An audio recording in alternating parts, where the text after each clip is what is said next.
কেন রে, তোর মসজিদ কি তোর বাপের টাকা হচ্ছে?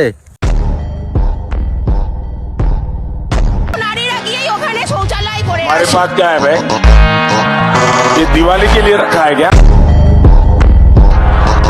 সো গাইস, আমি ভিডিওটা শুরু করার আগে তোমার থেকে মাপ চেয়ে নিচ্ছি যে আমার ভিডিওর মধ্যে কোনো ভুলভাবে ভ্রান্তি কথা হয়ে থাকে তো তোমরা মাফ করে দিও।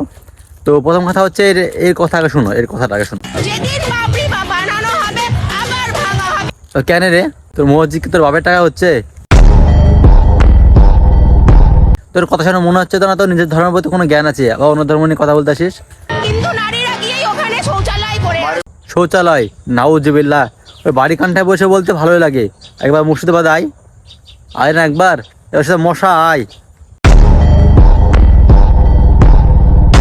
ভাই একটা কথা বলি, তোমাদের যখন কোনো জায়গায় মন্দির করো, ঠিক আছে, আমরা কি কোনো জায়গায় কোনো মুসলিম কি তোমাদের বলে যে হে মন্দির করছে কেন বা মন্দির করো না, কোনো কথা বলে? তো আমরা আজকে বাবির মসজিদ, একটা বাবির মসজিদ করছি, তোমরা এত কথা ফাটছে কেন, এত ফাটছে কেন? আর একটা কথা, সেটা হচ্ছে আমি সমস্ত হিন্দু কথা বলছি না, আমি বারবার করে বলছি আমি সমস্ত হিন্দুর কথা বলতেছি না। কিছু কিছু আটু ঝাটু হিন্দু, ঠিক আছে, আটু ঝাটু হিন্দু, তারা বলতেছে যে নাকি বাবরি মসজিদ করতে দেওয়া হবে না। বাবরি মসজিদ কেন করবে? তো বাবরি মসজিদ তোর বাবার টাকা করছে নাকি? তোর বাবার জমিতে করছে? ওটা মুসলিমদের টাকাতে করছে, মুসলিমদের জায়গাতে করছে। তোদের কাছে 5টা টাকা লাইনি, 5 টাকা নেওয়া হবেও না। আমাদের মসজিদ করাতে কোনো দুর্নীতি টাকা নেওয়া হবে না, হারাম টাকা নেওয়া হবে না। আমাদের মুসলমানের খাটনির টাকা, পরিশ্রমের টাকা দিয়ে একটা মসজিদ তৈরি করা হবে, সেটা পবিত্র স্থান। হ্যাঁ, আর সব থেকে বড় কথা, তোরা যদি কোনো জায়গায় মন্দির করিস, আমাদের মুসলিম কোনো জায়গায় গিয়ে বলে তোরা এখানে মন্দির করছিস কেন, কেউ বলে না তো। তাহলে তোরা এখানে আজকে গিয়ে এসছিস। আজকে হুমায়ুন কবিরকে এই মসজিদ করার জন্য, বাবরি মসজিদ করার জন্য দল থেকে বাদ দেওয়া হলো। তিনি বাদও হয়ে গেছেন। তিনি কথা যেটা বলেছিলেন যে আমি বাবরি মসজিদ তৈরি করবো, সেটা করিয়ে দেখেছেন। ভাই, নেতা তো আমরা এমনই চাই। তোরা কি বলতেছিস যে মসজিদ করা হবে না, মসজিদ করতে দেবো না?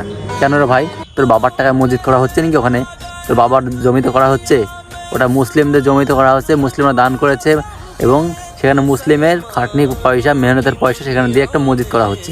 তোদের কাছে 10 টাকা নেওয়া হবে না, আর তোরা দিসও না।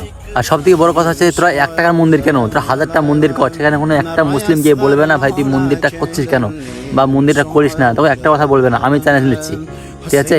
কোনো মুসলিম যাবে না সেখানে, বলবে না যে তোর মন্দিরটা করছিস কেন। তো কিছু বলার নাই।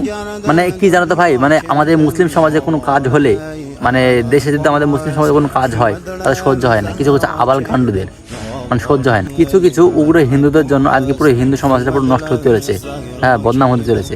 তো ভাই, আমি সমস্ত হিন্দুর কথা বলিনি, কিছু কিছু উগ্র হিন্দুদের কথা, যারা মানে বুঝে কম চিল্লা বেশি বলে না, সে হচ্ছে তাই। সো তাদের কথা কান দেওয়া যাবে না। আর আমি একটা কথা বলতে চাই হুমায়ুন স্যারকে, যে বাধা আসবে, ভালো কোনো উদ্যোগ নিলে বা ভালো কোনো কাজ আসলে আমাদের দেশে বাধা আসবে, সেটা এড়িয়ে চলতে হবে। আর আপনি এগিয়ে যাচ্ছেন, এগিয়ে যান, আমরা সাথে আছি। সো আপনাকে হয়তো একটা দল থেকে বাদ দেওয়া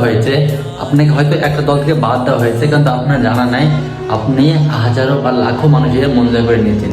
সো আপনার কোনো চিন্তা না, আপনি এগিয়ে যান, আমরা আছি। এটুকু ভালো ছিল, বাই।